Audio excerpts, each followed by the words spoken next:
Bangalore University witnessed a demonstration on Tuesday led by over 600 postgraduate students from men's PG2 of the SEST hostel situated at the Jnanabharathi campus. Their primary demand was better quality food at the hostel, citing concerns about contaminated food infested with worms, squarely blaming the warden for the inadequate food provisions. Students discovered worms in the rice served on Monday night. Subsequently, they barricaded the dining hall, preventing the cooks from leaving until the warden arrived. On Tuesday, approximately 600 students gathered at Freedom Park within the campus premises to protest against the conditions. The students complained that they were served old rice which was past its expiry date, then even complained about being served spoiled chicken. Several students even highlighted the lack of proper bedding, mentioning they had been sleeping on mats. However, Dr. D.K. Prabhakar, Department of Studies in Telugu, Bangalore University, stated that no worms were present in the food and photos of the contaminated food were taken last year. He said that the current protests were led by the senior students who had sought a refund of the deposit they paid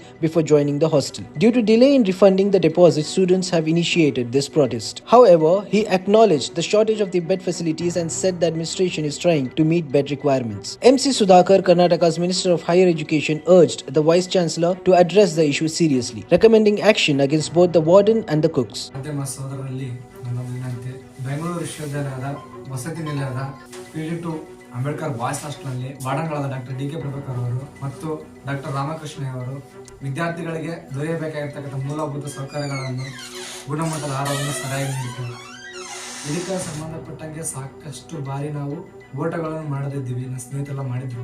but ಈ doctor DK. Prabhakar ಅವರು ನಾನು ಪ್ರಶ್ನೆ ಮಾಡಿದ ಕಾರಣಕ್ಕಾಗಿ ನನ್ನ ಮೇಲೆ ಕೂಡ ಒಂದ್ಸಲ ಹಲ್ಲೆ ಮಾಡಿಸಿದ್ರು. ಅದಕ್ಕೆ ಸಂಬಂಧಪಟ್ಟಾಗೆ ನಾನು ಕಾನೂನು ಮೊರೆ ಹೋಗಿದ್ದೇನೆ. ಇನ್ನೂ ಕೂಡ ಅದು ನ್ಯಾಯ ಸಿಕ್ಕಿಲ್ಲ. ನಾನು ರಾಜ್ಯಪಾಲರು ಕೂಡ ಲೆಟರ್ ಬರೆದಿದ್ದೆ, ಮೊನ್ನೆ ಸಮಾಜ ಕಲ್ಯಾಣ ಇಲಾಖೆಗೂ ಲೆಟರ್ ಬರೆದಿದ್ದೆ, ಮುಖ್ಯಮಂತ್ರಿಗಳು ಕೂಡ ಬರೆದಿದ್ದೆ, ಮುಖ್ಯ ಕಾರ್ಯದರ್ಶಿಗಳಿಗೂ ಕೂಡ. ಅದೇ ರೀತಿಯಾಗಿ ಈ ಸರ್ಕಾರದ ಉನ್ನತ ಶಿಕ್ಷಣ ಇಲಾಖೆ ಕೂಡ ನಾನು ಲೆಟರ್ ಬರೆದಿದ್ದೆ. ಆದ್ರೂ ಕೂಡ ಇನ್ನೂ ಕೂಡ ನ್ಯಾಯ ಸಿಕ್ಕಿಲ್ಲ. ಆದ್ರೆ ಅವ್ರ ಮೂಲಕ ಲೆಟರ್ ಬಂದಿದೆ ಅಂತ ಬಂತು ಮಾಹಿತಿ. ವಿಶೇಷ ಅವ್ರನ್ನ ಕೇಳಿದ್ರೆ ನಾವು ಅದೇ ಪ್ರೊಸೆಸ್ ಅಲ್ಲಿದ್ದೀವಿ, ನಾವು ದಯಾಗಿ ನೋಡ್ತಾ ಇದೀವಿ ಅಂತ ಹೇಳ್ತಿದ್ದಾರೆ.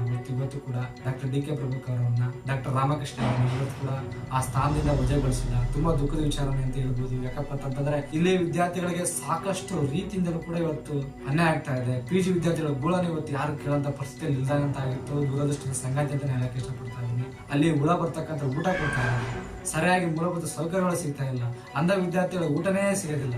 ಕೆಲವೊಂದು ಬಾರಿ ಏನಿದ್ರು ಇಲ್ಲಿ ಉಳಿತು ವ್ಯವಸ್ಥೆ, ಏನಾದ್ರೂ ಕೇಳಕ್ ಹೋದ್ರೆ ಗುಂಡ ವರ್ತನೆ ಮಾಡ್ತಕ್ಕಂಥ ಇಂಥ ವಾರ್ಡನ್ಗಳು ಪ್ರೊಫೆಸರ್ ಆಗಿ ಈ ತರ ಎಲ್ಲ ವಿದ್ಯಾರ್ಥಿಗಳ ಮೇಲೆ ಗುಂಡ ವಿದ್ಯಾರ್ಥಿಗಳ ವರ್ತನೆ ತೋರಿಸ್ತಾನಪ್ಪ ಅಂತಂದ್ರೆ ಇವರು ಪ್ರೊಫೆಸರ್ ಸ್ಥಾನಕ್ಕೆ ಯಾವ ಎಷ್ಟರ ಮಟ್ಟಿಗೆ ಸರಿ, ಇವ್ರು ವಿಶ್ವವಿದ್ಯಾಲಯದಲ್ಲಿ ಇರ್ಬೇಕಾ?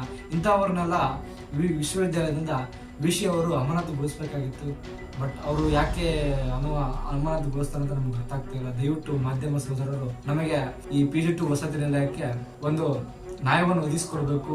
ಡಾಕ್ಟರ್ ರಾಮಕೃಷ್ಣ ಮತ್ತು ಡಾಕ್ಟರ್ ಡಿ.ಕೆ. ಪ್ರಭಾಕರ್ ಅವ್ರನ್ನ ಈ ಕೂಡಲೇ ವಜಾಗೊಳಿಸುವ ಮೂಲಕ ಹಾಸ್ಟೆಲ್ ಅನ್ನು ಸರಿಯಾಗಿ ಪಡಿಸಬೇಕಪ್ಪ ಅಂತ ತಮ್ಮಲ್ಲಿ ನಾನು ಕೇಳ್ಕೊಳ್ತಾ ಇದ್ದೀನಿ. For more such latest news and updates, subscribe to Daily Salah Digital.